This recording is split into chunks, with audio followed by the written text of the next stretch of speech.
साथियों को technical problem की वजह से लाइव कट गया था।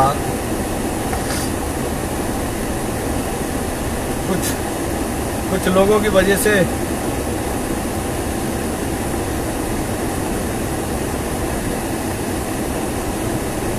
कुछ टेक्निकल प्रॉब्लम की वजह से लाइव कट गया था। मैं माफी चाहता हूं आप लोगों से, आपको डिस्टर्ब हुआ होगा, लेकिन दोबारा से तुरंत उन सब भाइयों से मैं जुड़ना चाहता हूं। एक बार आप थोड़ी सी और मेहनत करें। माफी चाहता हूं मैं। रामकेश जी जोड़ रहे हैं लाइव से, मैं एक बार इनको जोड़ देता हूं। तब तक आप सब भाइयों को एक बार तुरंत आनन फानन में जोड़ दीजिए, सब लोगों को। और जो भाई लाइव में जुड़ना चाहे, कोई भी उसका सवाल जवाब हो, वो बिल्कुल बोल सकता है। मैं सबको जोड़ना भी चाहता हूं, सबको जोड़ना चाहता हूं। जो भाई अभी कॉल कर रहे थे दोबारा से कर सकते हैं। और प्लीज एक बार दोबारा से फटाई दिन से सब भाइयों को जोड़ लें, क्योंकि मुद्दा बहुत आप सबका, हम सबका मुद्दा है। हाँ राकेश खटाना भाई राम राम। एक बार सब भाई तुरंत प्रकाश से जोड़ दें सबको। मैं माफी चाहूंगा, कोई टेक्निकल प्रॉब्लम हो गई थी इसलिए। हाँ जुड़ गए हैं। और भी भाइयों को तुरंत आगे तक जोड़ दें। साथियों मुद्दा है राजस्थान में एमबीसी वर्ग को लेकर जो बैकलॉग की बात चल रही है, प्रक्रियाधीन भर्तियों को लेकर के जो बातचीतें चल रही हैं, उन बातों को लेकर के मुद्दा है। हेमराज गुर्जर जी, कल्याण जी, राजवीर गुर्जर बस्ती भाई जी। साथियों मुद्दा यह है, पिछले 10-15 दिन से सोशल मीडिया पर आप हम सब धमाल मचा रहे हैं। और धमाल इस बात का मचा रहे हैं कि राजस्थान सरकार गुर्जरों को आरक्षण दे।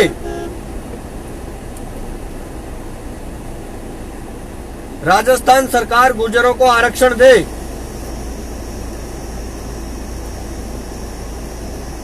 इस बात को लेकर के आप हम सबने सोशल मीडिया पर जगत सिंह जी कसाना, हेमराज जी, अतर सिंह जी, राम राम, सभी को राम राम। और साथियों आरक्षण से रिलेटेड आप सब कमेंट करो। आपके मन में जो भी बात है उसको आप कमेंट करो, बिल्कुल कमेंट करिए। और जो लाइव देख रहे हैं, मैं जब आप सब लोग इसको लाइक करोगे तो, क्योंकि वो लाइक का क्या, वो टिक टिक टिक टिक मुझे दिखता रहता है धुआंधार, तब मुझे लगता है कि सब भाई दिल से देख रहे हैं लाइव को सॉरी। तो उससे मुझे ऐसा लगता है कि हाँ सब लोग देख रहे हैं और वो लोग इस लाइव को पसंद भी कर रहे हैं, इसलिए लाइक कर रहे हैं। इसलिए लाइक आप धुआंधार करते रहे, जिससे मुझे दिल में खुशी रहे कि आप सब लोग खुश हो रहे हो लाइव देख करके कि आपको न्यूज मिल रही है। मेरा तो सभी समाज की युवा पीढ़ी दारों से निवेदन है, राजेश कसाना जी लिख रहे हैं, कि समाज की एकता को खंडित ना करें, एकता बनाए रखें, जिससे हमारे बच्चों और हमारे समाज का ऊंचा हो सके। बच्चों और हमारे समाज का ऊंचा हो सके, क्या हो सके भाई?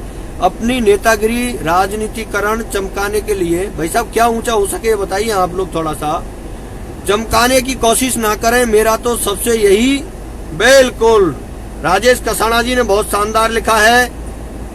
इन्होंने कहा है कि हमारी एकता बनी रहे। साथियों हमारी एकता हमेशा से बनी हुई है, आज भी एकता में है।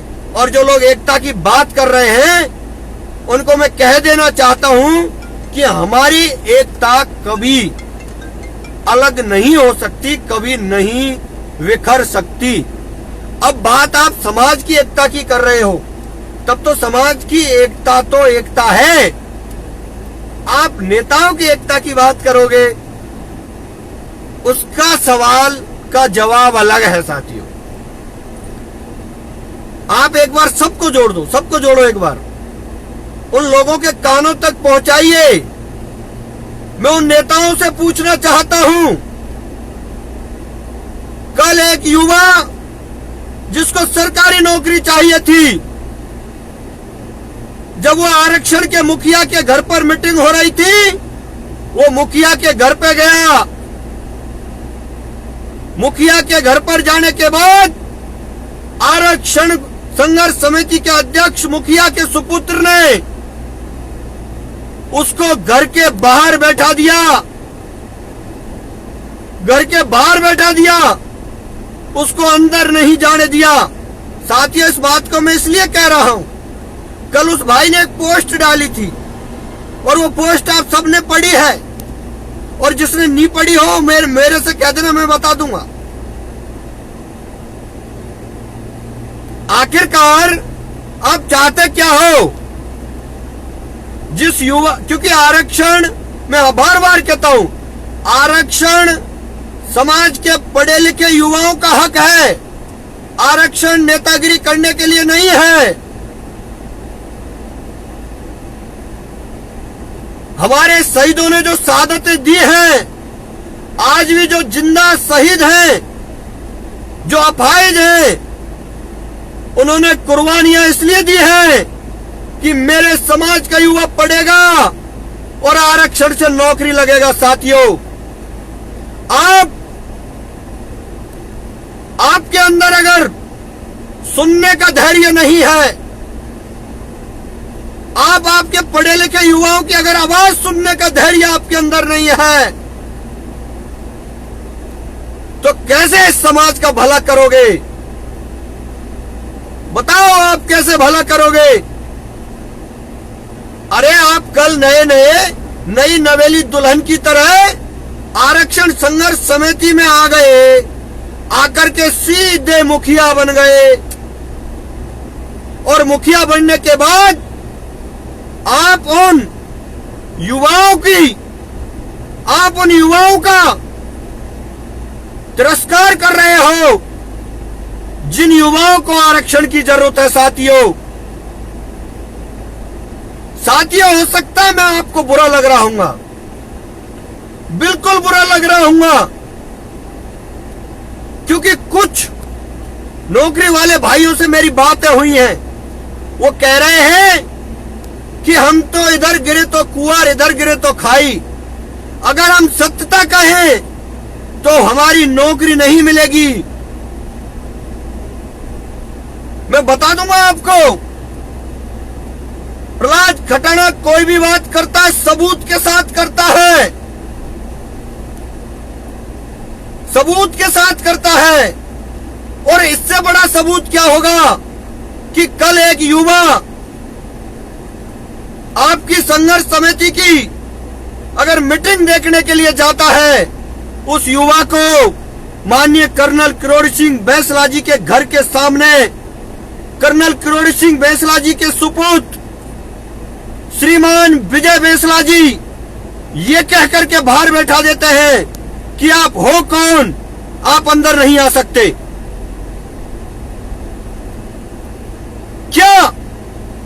क्या युवा यह तिरस्कार झेलेगा?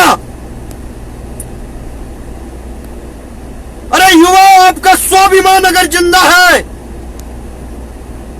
तो मैं हर हमेशा कहता हूं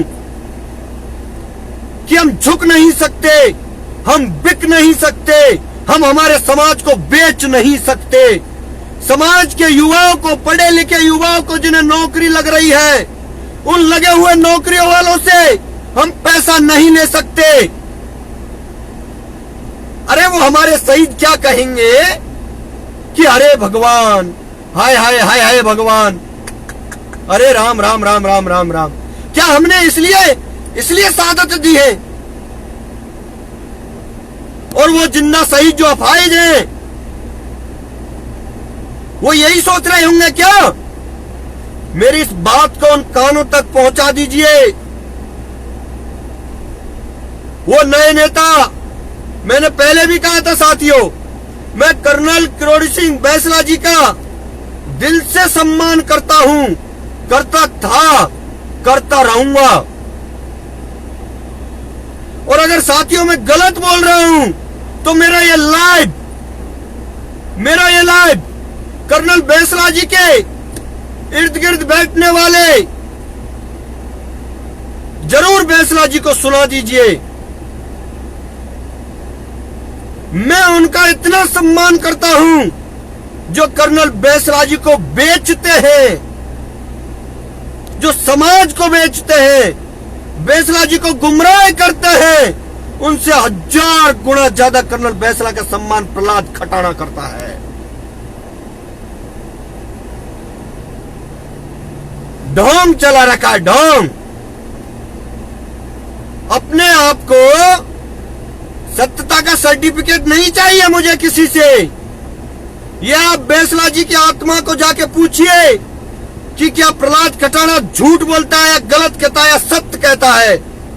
मैंने हर हमेशा कर्नल बैंसला जी के सामने कहा है जो भी कहा है साथियों, और वो सब साथीगण जानते हैं संघर्ष समिति के लोग कि प्रहलाद खटाना खुददार युवा है। वो बात कहेगा डंके की चोट पे कहेगा, मुंह पे कहेगा। और कहूंगा क्योंकि मुझे सत्यता में वो 25,000 नौकरियां चाहिए। सत्यता में मुझे चाहिए, मेरे समाज के पढ़े लिखे युवाओं को नौकरी चाहिए। नेताओं के द्वारा उनकी बेइज्जती नहीं चाहिए मुझे।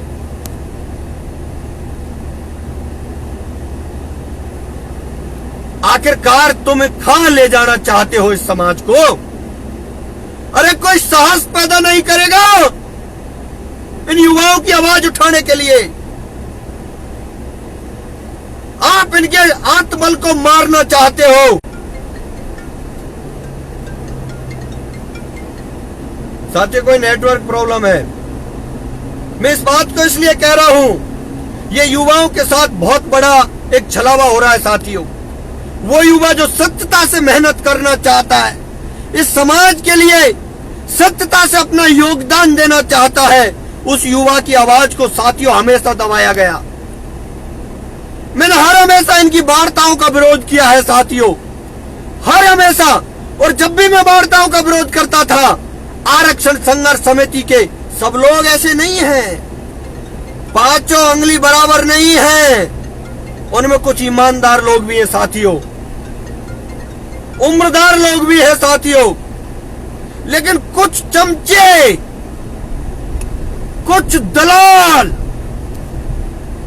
जो कर्नल बैंसला जी को भी गुमराह करते हैं और आज के युवाओं को भी गुमराह करते हैं साथियों। साथियों, मैं आपको भरोसा दिलाता हूं, मैंने एक दिन और भी कहा था, आज फिर कह रहा हूं कि राजस्थान सरकार की कोई ताकत नहीं जो हमारी नौकरियों को नहीं दे। बस एक साजिश है, उस साजिश को समझने की कोशिश करो साथियों। मेरे युवा साथियों, मुझे 10 साल हो गए, 10 साल। मैं एक एक को अच्छे से जानता हूं, अच्छे से जानता हूं किस आदमी ने क्या सोच के काम किया साथियों। और पूरी संघर्ष समिति गलत नहीं है। संघर्ष समिति अगर गलत होती तो ये संघर्ष आज तक इतना बड़ा नहीं होता साथियों। लेकिन एक गंदी मछली पूरे तालाब को गंदा कर देती है साथियों। हमें इन बातों पर विचार करना पड़ेगा। बहुत से लोगों ने कहा, बहुत से युवाओं को मैं सुन रहा था कि भाई हमने मान लिया कि संघर्ष समिति के मुखिया शहीदों के घर नहीं गए। मान लिया, अच्छी बात है, उन्होंने माना तो सही। उन्होंने माना कि अपाहिजों से मिलने नहीं गए, चलो अच्छी बात है, ये भी मान ली।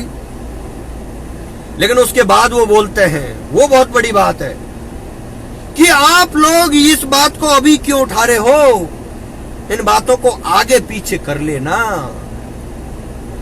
नहीं करूंगा साथियों, अभी ही करूंगा, अभी करूंगा। और जो कान खोल के सुन लेना, जो लोग मुझे धमकियां दे रहे हैं ना,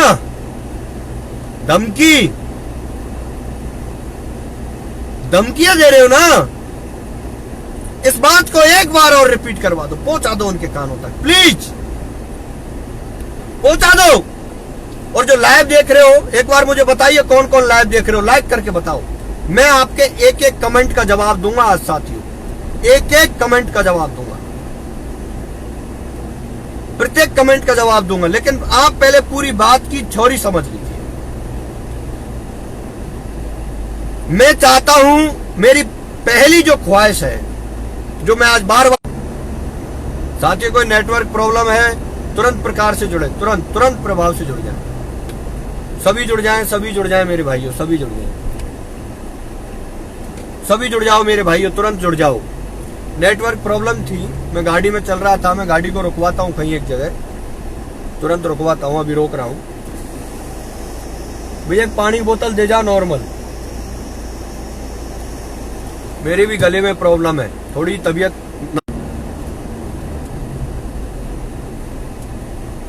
शायद नेटवर्क प्रॉब्लम है साथियों। मैं गाड़ी रोक रहा हूं, रोक करके आपसे बात करूंगा। एक बार जो भी भाई इस लाइव को देख रहे हैं तुरंत प्रकार से सबको जोड़ दें।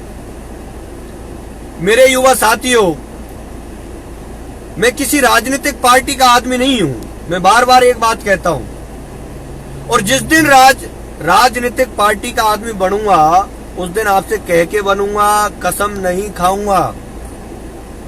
लेकिन उन कांग्रेस और बीजेपी के नेताओं से मैं कहना चाहता हूं, कांग्रेस सरकार राजस्थान में आज वर्तमान में है, और आरक्षण संघर्ष समिति के नेता, उसके साथ साथ बीजेपी के वरिष्ठ नेता माननीय कर्नल बैंसला जी, जिनका मैं सम्मान करता था, करता हूं, करता रहूंगा। जो लोग इस बात को कह रहे हैं ना कि आप कर्नल बैंसला जी के बारे में ऐसे कह रहे हो, नहीं, मैं उनके बारे में गलत नहीं कह सकता। और मैं तो क्या, कोई भी युवा उनके संघर्ष को नहीं नकार सकता। लेकिन सवाल एक बात का आता है कि कर्नल साहब को आगे करके और कर्नल साहब के दाएं बाएं पीछे से जो उनके कंधे पर रख के बंदूक चलाई जा रही है, जिसमें मेरा आज का पढ़ा लिखा युवा वर्ग फंस रहा है, पिस रहा है, मुझे उनका दुख है साथियों। क्योंकि मैं हर बार एक बात कहता हूं, जो भाई इस लाइव को देख रहे हैं, एक बार सबको जोड़ दो, पहुंचा दो उन तक, शेयर करो उसको। मैं देखना चाहता हूं कितने लोगों तक तुरंत प्रकार से पहुंचा। जो लाइव देख रहे हैं एक बार लाइक करके बताना, जब तक मैं आपके कमेंट पढ़ता हूं, और अब कमेंटों के जवाब दूंगा।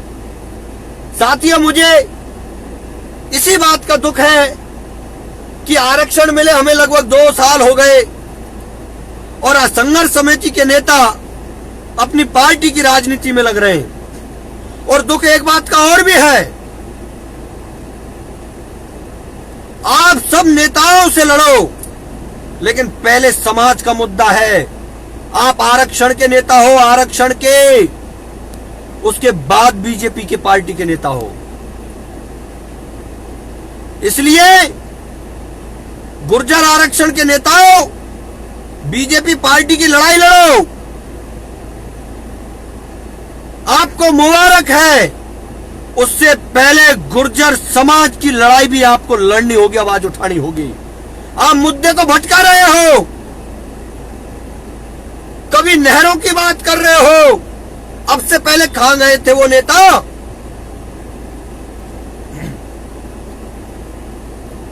मुद्दे को मत भटकाइए। हमें सबसे पहले हमारे युवाओं को नौकरी चाहिए, नौकरी एकमात्र लक्ष्य हमारा, नौकरी। और मेरे युवा साथियों, मैं आपको बता देना चाहता हूं,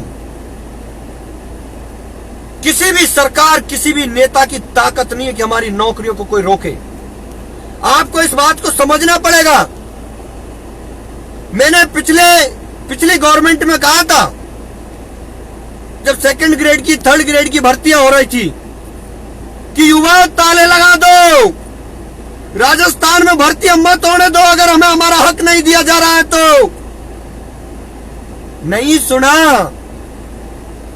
जैसे आज आप सत्यता को नहीं सुन रहे हो ना, इसी तरह उस दिन भी मेरी आवाज को दबाया गया था। मेरी आवाज को उस दिन भी दबाया गया था। कुछ चुट्टे पुट्टे लोगों की तरफ से दबाया गया था, उनको शिकार कर लिया गया। शिकार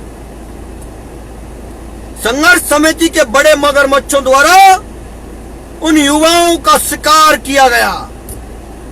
हम भी हुए थे भाइयों, लेकिन प्रहलाद खटाना ने हाँ में हाँ नहीं मिला सकता। अन्याय के साथ नहीं हो सकता, अन्याय के साथ नहीं हो सकता। सत्यता तो कहूंगा ही, चाहे आप कितनी भी आपकी फौज लगा दो।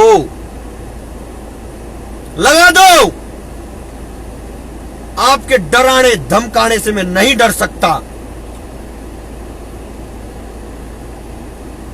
अरे मुझे मेरे युवा साथियों ने इतना प्यार दिया है, इस छोटी सी उम्र में इतना प्यार आशीर्वाद दिया है कि लोगों की उम्र गुजर जाती है, लेकिन मेरे सत्यता के ऊपर मेरा साथ दिया है, मेरा साथ देते हैं।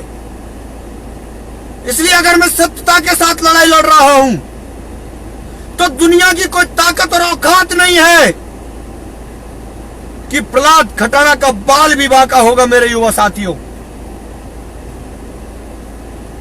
मैंने अपने आप के आत्मबल को मजबूत रखा है, विकट परिस्थितियों में मजबूत रखा है।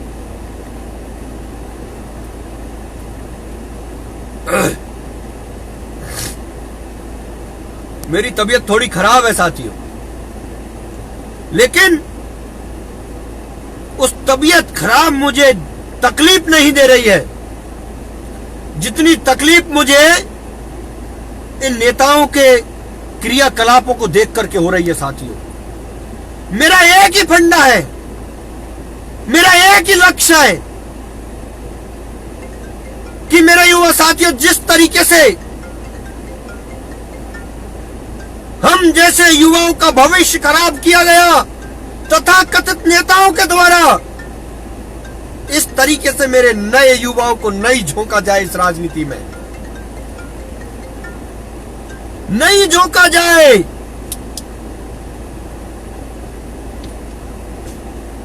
और मैं वादा करता हूं, जो स्वाभिमानी युवा है,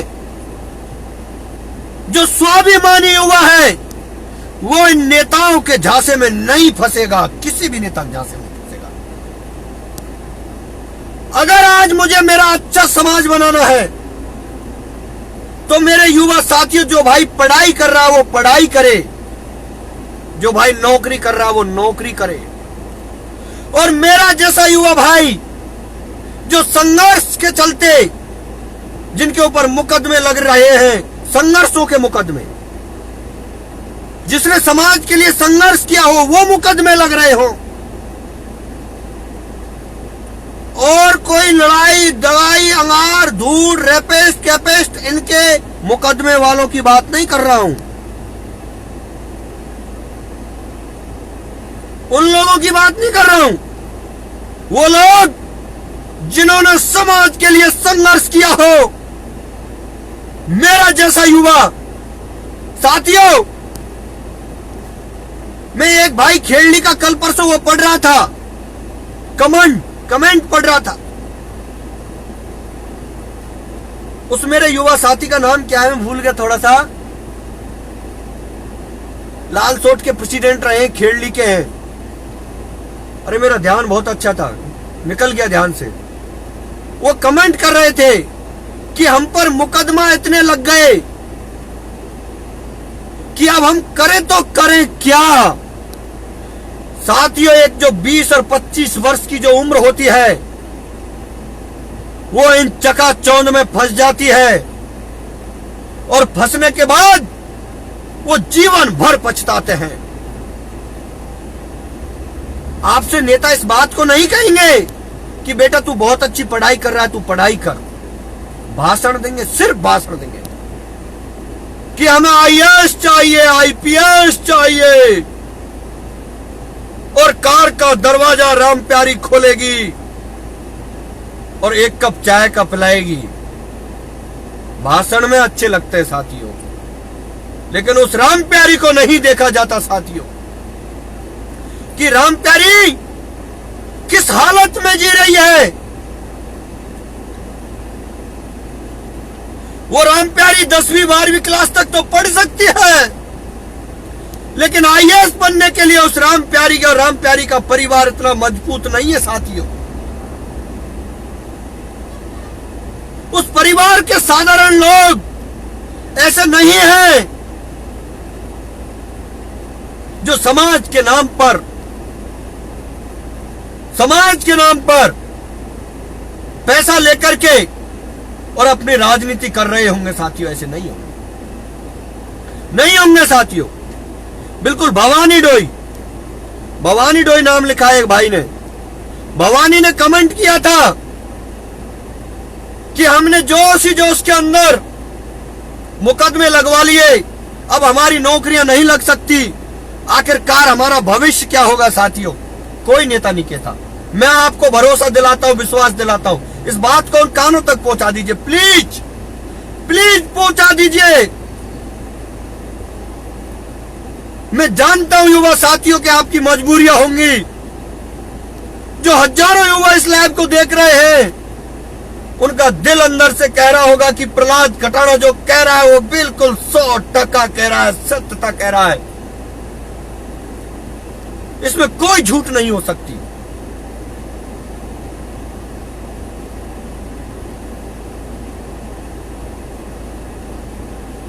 एक महेश गुजर जी को लिख रहे हैं, पीपल खेड़ा वाला चांद महेंद्र सिंह अच्छा डीपी तो खत्म हो गया, उसने मुंह पे तो रकम पढ़ाम नहीं आ रही भैया, जाने इकाई धाई सैकड़ा हजार 10,000 लाख 10 लाख करोड़ वो तीर की बनी। इनका समझौता करवाया था, उम्र से बताया गया था, परमात्मा मुझे माफ नहीं करे, मैंने बहुत बड़ा किया। 2.5 करोड़ जाने कौन डीपी बैठल वाले, जाने क्या कर रहा महेश भाई, उनकी बात है महेश भाई अच्छे से उजागर कर। साथियों इस बात को मैं इसलिए कह रहा हूं,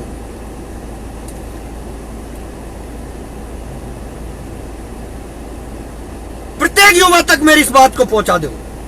और जो लाइव देख रहे हैं एक बार मुझे लाइक करके बताओ, क्योंकि जब वो लाइक आता है तो मुझे लगता है कि आप बड़े ध्यान से सुन रहे होंगे मेरी बात।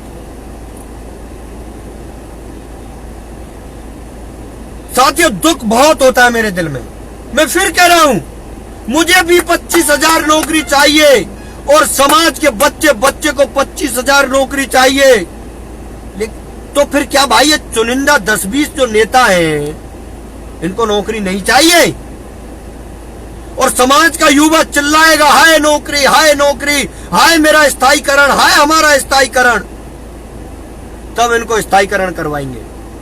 एक बात तो साफ है साथियों, वो भाई जिसको कल राजवीर को बाहर बैठाया था, पता नहीं उसके ऊपर क्या दबाव आया होगा, मैं इस बात पे नहीं जाना चाहता, उसने वो पोस्ट डिलीट कर दी। लेकिन जब से मैंने ये पोस्ट देखी थी मेरा खून खौल गया साथियों। अरे दुश्मन भी घर पे आता है ना, उसने लिखा था कि हमारी संस्कृति ये सिखाती है कि अगर दुश्मन भी घर पे आता है उसका आदर किया जाता है, उसका सम्मान किया जाता है, उसका सत्कार किया जाता है, उसका अनादर नहीं किया जा सकता। तो फिर उसका अनादर क्यों किया? मैं माननीय कर्नल बेसरा जी से हाथ जोड़ करके निवेदन करना चाहता हूं कि आपकी छवि को धूमिल करने वालों से पूछो कि आपने मेरे दरवाजे पर आए हुए मेरे समाज के उस पढ़े लिखे युवा को दरवाजे से बाहर बैठाने की हिम्मत की कैसे? पूछो उनसे। और मैं कह रहा हूं कि अगर विजय बेसरा जी ने उनको बैठाया है तो विजय बेसरा जी को उनसे माफी मांगनी चाहिए, माफी, क्योंकि वो समाज का युवा था, युवा, वो पढ़ा लिखा युवा था, वो दलाल नहीं था, वो दलाली करने आपके दरवाजे पर नहीं गया था,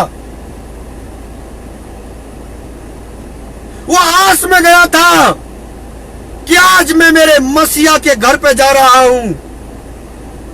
सुनो इस मेरी लाइव को कर्नल बैंसला जी को, वो मेरे भी आदर्श है। मैं सीना ठोक के कहता हूं कि कर्नल बैंसला जी मेरे नहीं, हम सबके हजारों करोड़ों लोगों के आदर्श हैं। लेकिन उन आदर्श की छवि को धूमिल किया जा रहा है। क्यों किया जा रहा है, इस बात का जवाब किसके पास है? हो सकता है उस राजवीर की तो कोई मजबूरी होगी, उसको नौकरी चाहिए होगी बेचारे को, और उसके दिमाग में गलत फहमी है कि नौकरी भी इनसे ही मिलेगी। अरे समाज का युवा अगर जिसने ठान लिया ना, बिना नेताओं के भी हर चीज प्राप्त कर लेगा।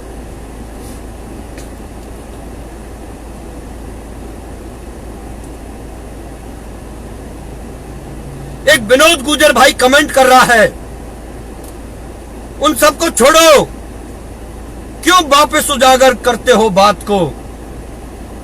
बस यही कमी है हमारी साथियों। हमने हर हमेशा इसी बात को लेकर के माफ किया इन लोगों को कि छोड़ दो, जो हो गया वो हो गया, अब आगे की तरफ बढ़ते हैं साथियों। इस हमारी कमजोरी की वजह से ही हमको दबाते गए, कुचलते गए, और ये सौदागर होते चले गए साथियों।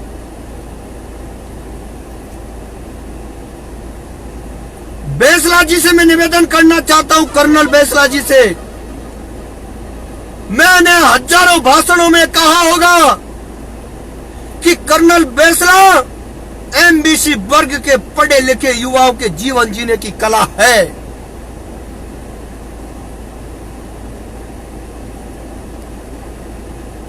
मैं उनका विरोध नहीं कर रहा हूं, लेकिन नीतियों पर तो टकराना जरूरी होगा साथियों।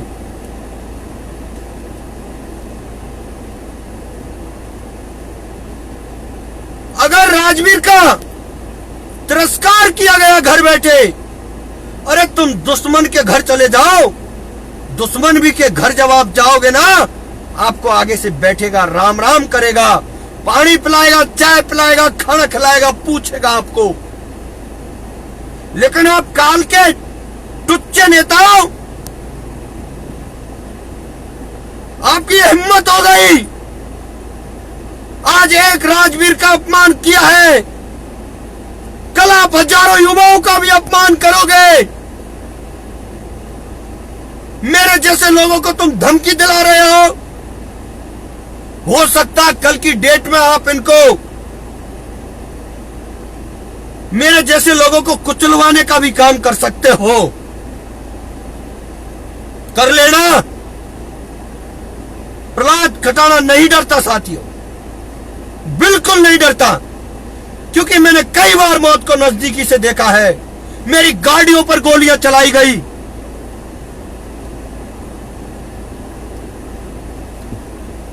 मेरी गाड़ियों पर गोली चलाई गई, लोग मुझे चलते रास्ते से पटक करके ले गए। डरने वाला नहीं हूं, सत्यता है सत्यता, इसलिए मेरा बाल भी बांका नहीं हो सकता।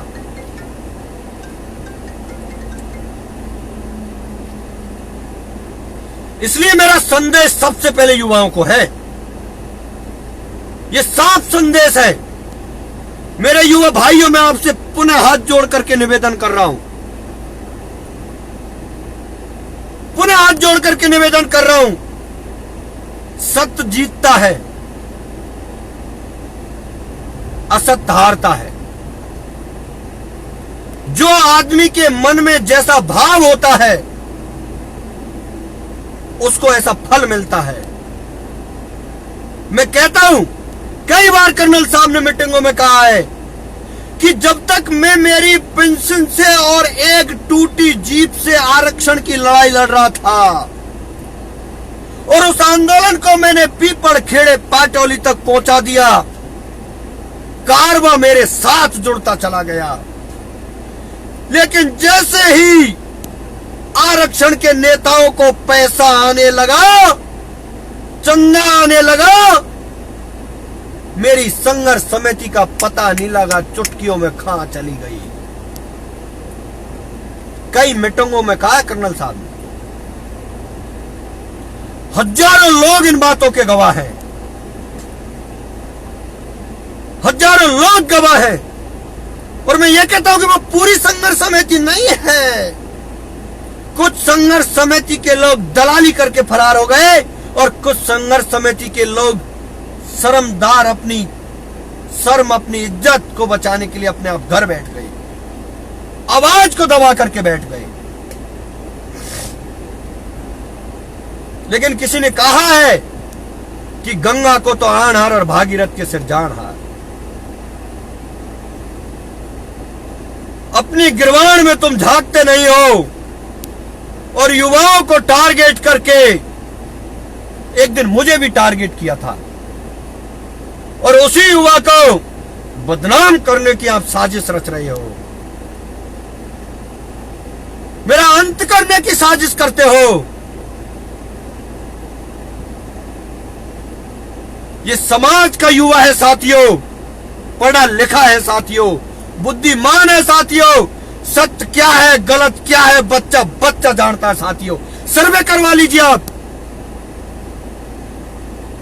करवा लीजिए आप वोटिंग, एक वोटिंग इस्लाम की भी करवा लीजिए। किसने कितना संघर्ष किया है।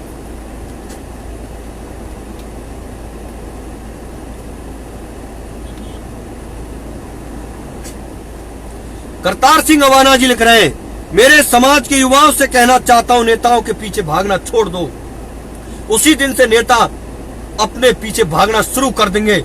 मैं करतार सिंह जी की बात का समर्थन करता हूं। ये हो कह रहा है, अरे कोई सरपंच ने 2 जोड़ी कपड़ा सिला दिया तो उसके पीछे भाग रहे, कोई प्रधान ने सिला दिया तो उसके पीछे भाग रहे, कोई एमएलए साहब आए थे मेरे घर पे, 1 कप चाय पी के गए थे। भाई तेरा क्या फायदा था उसमें। मैं ये नहीं कहता कि नेता मत बनो, मैं कहता हूं नेता बनो। लोकतंत्र में हिस्सेदारी और मजबूत नेता बनना बहुत जरूरी है, लेकिन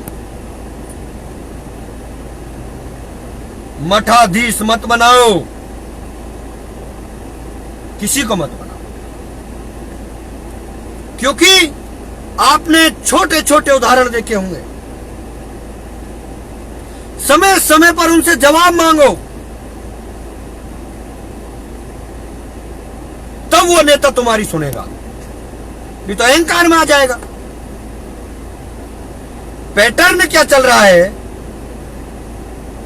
आज से, क्योंकि मैं बार बार कहता हूं इस बात को, मैंने कई भाषणों में कहा है कि जब मैं 15 साल का था तब से आरक्षण को देख रहा हूं। मेरे दाढ़ी मूछे नहीं आए थे, आज मेरे काली दाढ़ी मूछे आ गई, और जिनकी काली दाढ़ी मूछे थी वो सफेद हो गई। मैं बच्चा सा लगता था, आज जवान सा लग रहा हूं। और वो जवान तो क्या थे, बहुत से नेता तो ऐसे थे आरक्षण के, मैंने देखा है, उनका आप चेक कर लेना, उनका हीमोग्लोबिन आज से 10-12 साल पहले उनका चेहरा कैसा चमकता था, आज कैसा चमकता है, इस बात से ही पता लग जाएगा। वो कहते हैं हमने आरक्षण के लिए संघर्ष किया है। अरे संघर्ष करने वाले उन अपाहिजों को देखो जो रात को नींद की गोलियां लेके सोते हैं, जिनके हाथ पैरों में गोलियां लगी है, छत विच्छित हो गए, उन्होंने किया संघर्ष, उनकी चमक गई। और तुम नेताओं, एक भाई ने बहुत अच्छा कमेंट किया है कि जो नेता स्कूटर पे थे वो बोलेरो में आ गए, और बोलेरो और जीपों में बैठने वाले स्कॉर्पियो में आ गए, बहुत से फॉर्च्यूनर में बैठ गए, बड़े बड़े हॉस्पिटल बन गए। गजब बात लिखी है, मैं सलाम करता हूं तेरे लिए।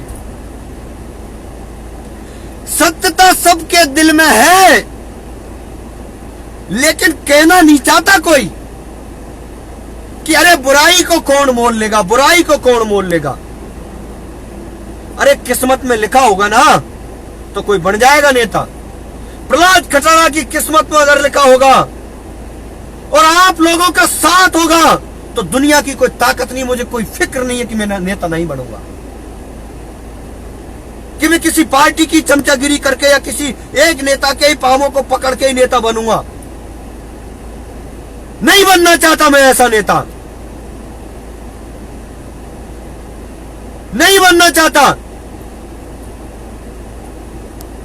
अरे नेता बनना है तो समाज के युवाओं का दिल जीत के नेता बनना, दिल।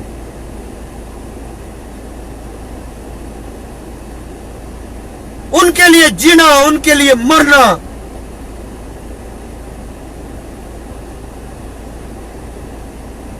मैंने बहुत बात सीखी है। कर्नल साहब एक बात कहते थे कि जब आपकी शादी हो जाए, आपके बच्चे हो जाए, उसके बाद आपकी कमाई का पहला हक आपकी संतान का, उनको पढ़ाने का, लिखाने का, उनको अच्छा खिलाने का। उस पैसे को उड़ाने का नहीं। बात बिल्कुल दमदार है और वही किया। लेकिन मैं आज एक बात पूछना चाहता हूं कि समाज के पैसे को लेकर क्या हमें किसी को राजनीति करने का अधिकार है?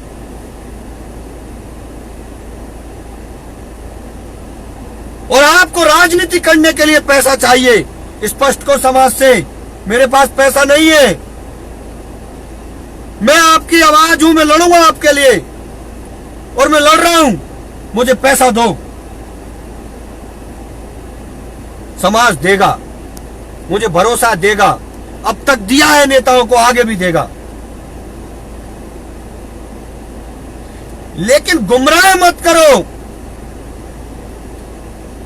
कि पैसा फाउंडेशन के नाम से आए, शहीदों के नाम से आए, शहीद परिवारों के नाम से आए, उनके बच्चों को पढ़ा लिखा करके आईएएस, आरएस, आईपीएस बनाने के लिए आए। बताओ, मुझे जवाब दो, किस शहीद के बच्चों को पढ़ाया जा रहा है? किसको आईएएस, आईपीएस की कोचिंग कराई जा रही है? जवाब दो।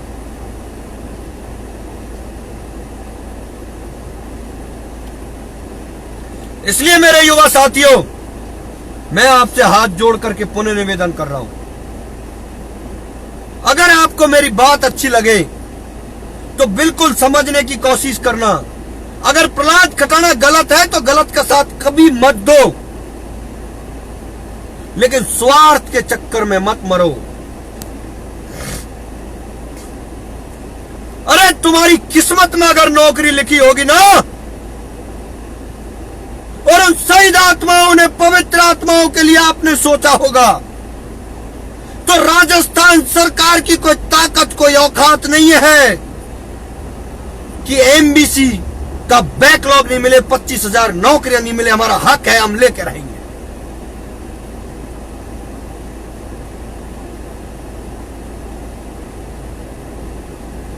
महेश भाई लिख रहा है, कर्नल के साथ हम साथ हैं और साथ रहेंगे। विजय बैंसला के साथ हम कहीं भी नहीं हैं, न उस पर कोई विश्वास है।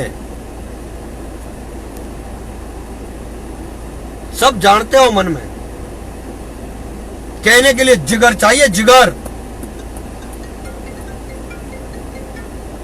कहने के लिए, सत्यता कहने के लिए जिगर चाहिए। पहुंचाओ मेरी इस बात को, एक बार पहुंचा दो, पहुंचा दो उन कानों तक, पहुंचा दो। और साथियों, अगर इस लाइव को कोई सुन रहा हो और इस समाज का सच्चा हितैषी हो तो माननीय कर्नल किरोड़ी सिंह बैंसला जी को सुनवा देना, उनसे पास पहुंचा देना। और मैं कर्नल बैंसला जी से निवेदन करना चाहता हूं, कर्नल साहब, आपकी वो अमर अमिट जो छाप है, उस छाप को जो लोग मिटाने की कोशिश कर रहे हैं, आज आपके ऊपर जो, आपकी रीतियों नीतियों पर जो सवाल उठ रहा है, वो उन लोगों की वजह से उठ रहा है।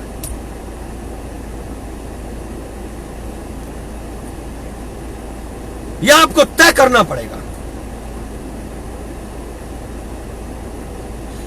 हम नौकरियां तो लेके रहेंगे, नौकरियां लेके रहेंगे, और अगर तुम इस गलत फहमी में जीते हो कि हम ही नौकरियां दिलाएंगे तो आप बैठ जाओ घर।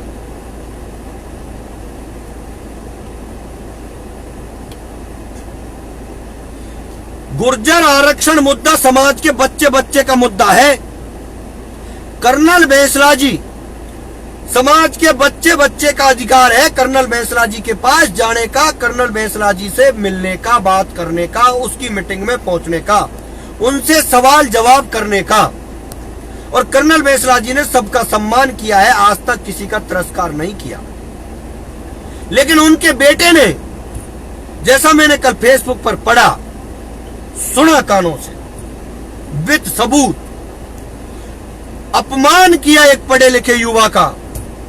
यह क्या है, आपको तय करना पड़ेगा। यह अपमान नहीं सहेगा समाज का युवा। या फिर तय कर लीजिए कि कर्नल बैंसला जी खुद के मकान पर कभी आरक्षण संघर्ष समिति की मीटिंग नहीं करेंगे। करो सार्वजनिक जगह, खुले मैदान में करिए। वहां तो कह दिया कि तुम किसने बुलाए हो, ये हमारा घर है, तुम्हारा घर है, तुम ही आरक्षण संघर्ष समिति हो, तुम ही दाता विधाता हो, तुम ही नौकरी देने वाले हो, तुम ही सरकार से बात करने वाले हो। समाज का युवा क्या है? जवाब है क्या किसी के पास? अरे जवाब है किसी युवा के पास? और जवाब है तो कमेंट करो, मैं जवाब दूंगा। रणवीर भाई लिख रहा है, इस बार भी राजनीति हो गई। जिस तरह आदरणीय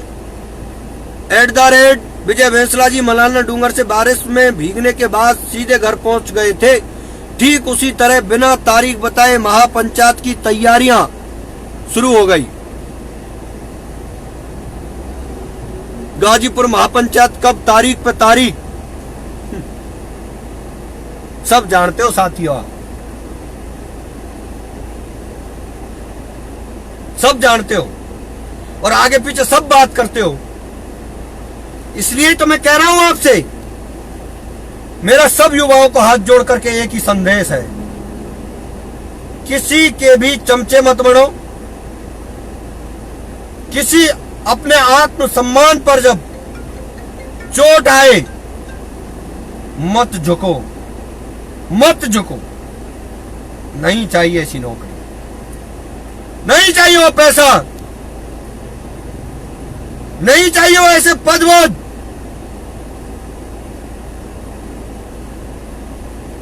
हमने सम्मान के साथ लड़ाई लड़ी है। कर्नल बैंसला जी के नेतृत्व में हमने सम्मान के साथ लड़ाई लड़ी है। और एक बात और बता देना चाहता हूं, कर्नल बैंसला जी ने इतना बड़ा आंदोलन इसलिए कर लिया, उन्होंने कभी किसी नेता की बुराई नहीं की, आज तक किसी नेता का नाम लेके बुराई नहीं की। लेकिन कुछ नेता 2-3 साल से वो फुदक फुदक करके आए, उनके दिमाग में आई सब लोग नेता बन गए, सब लोग नेता बन गए, बेटा हम पीछे रह गए, अब हमें भी नेता बनना है। बनो, मुबारक है आपको, नेता बनिए, नेता बनिए। लेकिन पैसे पैसे की दम पर नेता नहीं बन सकता, नहीं बन सकता नेता। अगर मेरे समाज के युवाओं के अंदर वो खुददारी है, वो ईमानदारी का खून अगर रगों में जिंदा है, तो सत्यता की बात पर आदमी नेता बनता है, नेतृत्व करता है। आज तुम्हारी बातों में इतना सा दम नहीं रहा, ये तुमसे मुख्यमंत्री तो कहां मिलेंगे, मंत्री मिलने को टाइम नहीं दे रहे। क्या हुआ उस वार्ता का नतीजा? 15 दिन से चिल्ला रहे थे, कभी किसी एमएलए को, कभी किसी एमएलए को टारगेट कर रहे थे। बस यही सीखा है, एक जाति को दूसरी जाति से लड़ा दो, खुद की जाति में भी अपने एक दूसरे युवा को युवा से लड़ा दो, नेता को नेता से लड़ा दो। बस तुम्हारी नेतागिरी जिंदा रहनी चाहिए, मुबारक हो तुमको। नहीं चाहिए ऐसा नाम, मुझे तो नहीं चाहिए।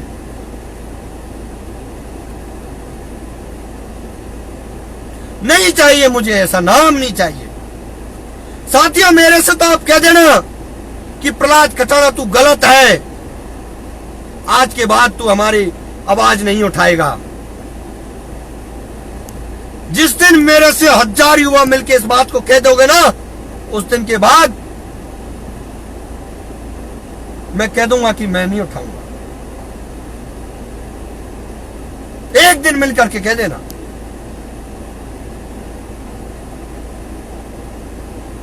एक भाई कह रहा हम सब बेरोजगारों को लेकर राजनीति चलती है, यही तो रोग है। और फिर किसके ऊपर करेंगे ये राजनीति? अरे आप राजनेता बनो, बिना राजनेता बने समाज का उद्धार नहीं हो सकता। आज आप राज्य में अगर हल्के फुल्के पावर में आए, तभी तो 2 साल से आपका आरक्षण जिंदा है।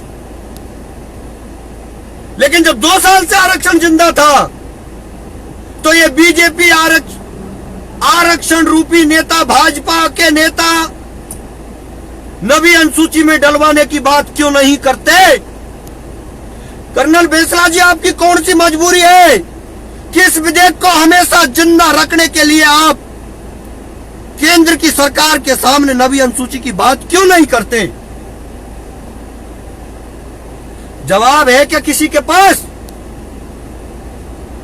मुझे एक भी भाई जो इस लाइव को देख रहा है, एक बार तो इस लाइव को उनके कानों तक पहुंचा दो, क्योंकि वो कोशिश तो करते हैं मेरी एफबी को कभी बंद ये वो, लेकिन कुछ भाई ऐसे हैं ईमानदार खुददार आदमी, वो कहते प्रहलाद खटाना भाई चिंता मत कर, तेरी एफबी को हम बंद नहीं होने देंगे। वो भी आईटी सेल के, वो पैसे से ठीक करवाते होंगे, वो पैसे देके प्रचार करवाते होंगे। प्रहलाद खटाना का प्रचार ईमानदारी से होता है। तो मुझे गर्व है कि सत्यता में दम है, सत्यता में, पैसे में दम नहीं है इतना बड़ा।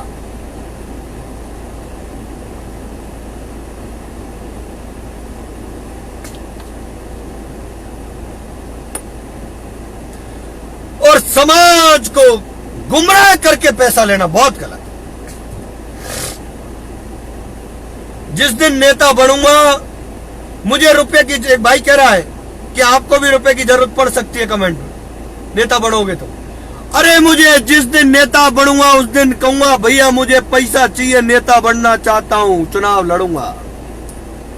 हेला देर कहूंगा, हेला देर। ऐसे नहीं कहूंगा कि आप फाउंडेशन में 5-5 हजार रुपए डालो, किसी को चाहिए तो लिस्ट है मेरे पास, भेज दूंगा। और कुछ भाई देख रहे होंगे, वो कमेंट कर देना वो लिस्ट किसी के पास हो तो, कमेंटों में जो सब देख लेंगे। कैसे 1252 रुपए से 5-5 हजार रुपए आए, उन पैसों को दो। एमबीसी वर्ग के कर्मचारियों से लिया गया पैसे का हक शहीद परिवारों का है, अपाहिजों का है, उनके बच्चों का है, नेताओं के बच्चों का नहीं है, नेताओं के बेटों का नहीं है।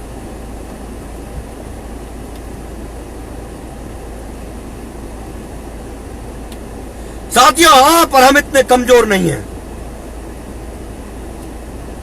इसलिए आप महापंचायतें करो, मीटिंगें करो, चाहे मुख्यमंत्री से करो, मंत्री से करो, किसी से करो,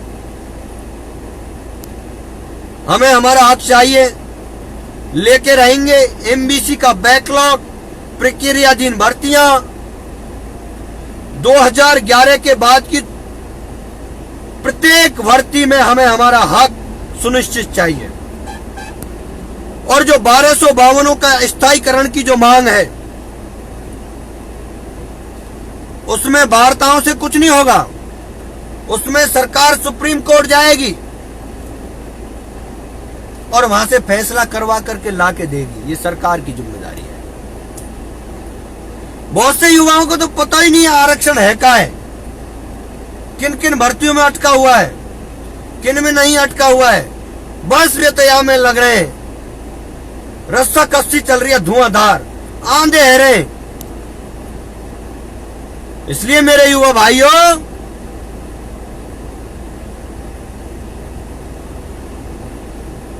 आप सब लोगों से मेरा निवेदन है,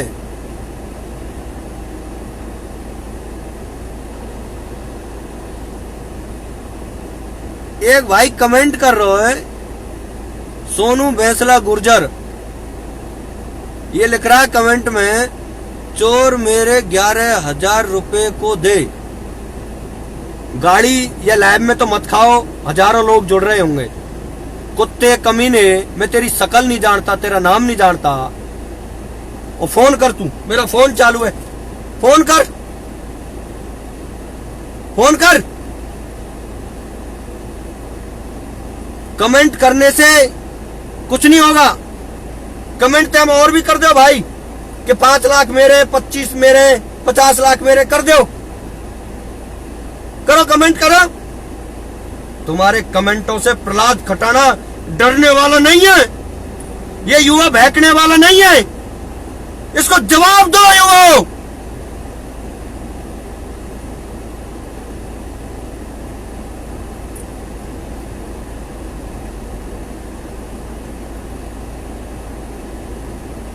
रुपया वाड़ा साढ़े कुत्ते मुंह पे गाड़ी सुनेगा।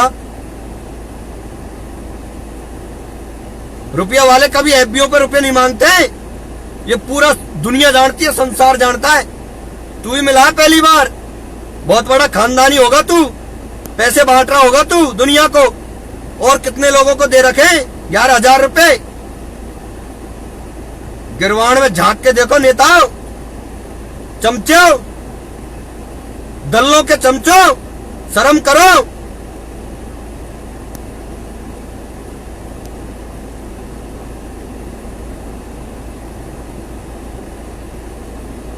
इसलिए मेरा आपसे हाथ जोड़ करके निवेदन है कि भाइयों, ये दुख की पीड़ा है, इस दुख की पीड़ा को मैंने आपके साथ शेयर कर रहा हूं। हमें हमारा हक लेना है, सत्यता के साथ लड़ना है। मेरे को कोई कुछ भी कहे, मेरे कोई फर्क नहीं पड़ने वाला, मैं सत्य कहूंगा। मैं, आप कितनी भी शब्द मेरे बारे में कहो, आपको मुबारक है। जिसके मन में है, जिसके दिल में है, वो कहो। आपको खुला पाड़ी है, खुला चैलेंज है प्रहलाद खटाना का। जो जिसको कहना कहे, लेकिन ये युवा सत्यता का एक दिन आपको जवाब जरूर देगा। इस छटपटाहट में आप गलत किए गए कर्मों को कब तक किसका साथ दोगे? सत्यता एक दिन सामने आएगी और हम हमारा हक लेके रहेंगे। कोई दुनिया की ताकत नहीं है। और इस सत्यता की आवाज मैं बार बार कहता हूं, प्रहलाद खटाना को आप, ये आवाज चुप नहीं हो सकती। आप मुझे मरवा सकते हो, मुबारक है आपको। कुचलवा सकते हो, मुबारक है आपको। इससे ज्यादा कुछ नहीं कर सकते। मैं हर चीज का सामना करने को तैयार हूं, लेकिन मैं मेरे युवाओं का भविष्य खराब नहीं होने दूंगा। मैं मेरी अंतिम सांस तक इस संदेश को देता रहूंगा।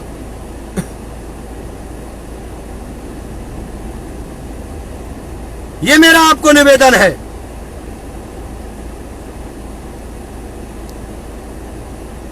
और तुम बड़बड़ाने वाले, अरे वाह, शाबाश, गजब, लगे रहो। और ये फर्जी आइडिया बना के जो तुम कमेंट करते हो ना, इनको पूरी दुनिया जानती है। तुम्हारे लिए मेरे पास टाइम नहीं है। गलत, जिनकी छोटी सोच है, नेगेटिव सोच है, उनके लिए टाइम नहीं है। इसलिए मेरा आपसे हाथ जोड़ करके निवेदन है, जिसके दिमाग में जो भी बात हो, मेरा आपको मोबाइल नंबर मिलेगा एफबी पर, बेशक आप मेरे से बात कर लेना। लेकिन मेरा आपसे हाथ जोड़कर निवेदन है मेरे युवा साथियों, हमारा परिवार हमसे है, हमारा समाज हमसे है। हर युवा के पीछे एक परिवार है, समाज है। उस सब की जिम्मेदारी आपके ऊपर है। हमें सत्यता के साथ रहना है, सत्यता का साथ देना है। हमें हमारे हक के लिए हर हमेशा तत्पर लड़ना है, लेकिन सत्यता के लिए लड़ना है। हम हमारा हक लेके रहेंगे, नौकरी लेके रहेंगे। कोई दुनिया की ताकत और औकात नहीं, नौकरी नहीं दे। शहीद परिवारों को हम संपन्न कराएंगे, हम उनकी आवाज उठाएंगे। जो अपाहिज हो गए हैं उनको मात्र किसी को 10,000 ऐसे सरकारी मिले हैं, सरकारी कागजों में वो शहीद अपाहिज है, जिंदा शहीद अपाहिज है वो। उनकी भी हम हेल्प करवाएंगे। शैतान भाई लग रहे हैं, लोगों की बातों पर ध्यान मत दो खटाना जी, आपको आपका ध्यान भटकाना चाहते हैं। बिल्कुल मेरे भाई, आप सत्य कह रहे हो। इसलिए मेरा आप लोगों से हाथ जोड़ करके निवेदन है कि आप सब भाई एक साथ, क्योंकि अब समय बदल रहा है साथियों। मैंने पिछले 14 से 15 सालों में समय को बदलते हुए देखा है। मैं आपको बहुत सारी बातें अब लाइव आ करके और बताऊंगा, कैसे एक युवा की जिंदगी में परिवर्तन आता है, कैसे उसकी सोच बदलती है, वो सही गलत को कब पहचानता है, कैसे एक युवा को क्या कहा जाता है, किसको डिप्रेशन दिया जाता है, क्या मजबूरियां कर देते हैं पैदा। लेकिन हम उन डिप्रेशन लेने वाले लोगों में से नहीं हैं, हम डिप्रेशन देने वाले लोगों में से हैं। जो हमें डिप्रेशन देने की कोशिश करते हैं ना, उनको उल्टा डिप्रेशन उनका उन्हीं को मुबारक करते हैं। इसलिए मेरे युवा साथियों, बिल्कुल हमें एमबीसी वर्ग के युवाओं की लड़ाई हर हमेशा लड़नी है, सत्यता के साथ लड़नी है। हमें आगे बढ़ना है, बढ़ते रहना है, युवा एकता को जिंदा रखना है। मेरा युवा सत्यता के लिए लड़ेगा और हमारे हक अधिकार के लिए लड़ेगा।